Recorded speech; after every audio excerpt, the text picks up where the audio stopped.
আসসালামু আলাইকুম দর্শক বন্ধু, এ হলো আমার লেয়ার মুরগি। এটি আগে ওই পাশের বারিন্দা রুমে ছিল, তো আমি ওই রুমে থেকে এই রুমে ট্রান্সফার করছি, আইনে এই রুমে রাখছি। এখানে 212 পিস মুরগি আছে দর্শক বন্ধু। এটি আমি ইনশাল্লাহ চেষ্টা করতেছি ডিমের জন্য প্রস্তুত করার জন্য। দেখেন দর্শক বন্ধু,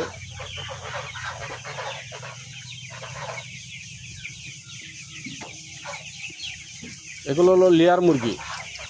আমি এই ডিম আনছিলাম, ডিম এনে এগুলারে প্রস্তুত করছি, নিজের মেশিন দিয়ে ফুটাইছি, ফুটে এগুলারে তৈরি করতেছি।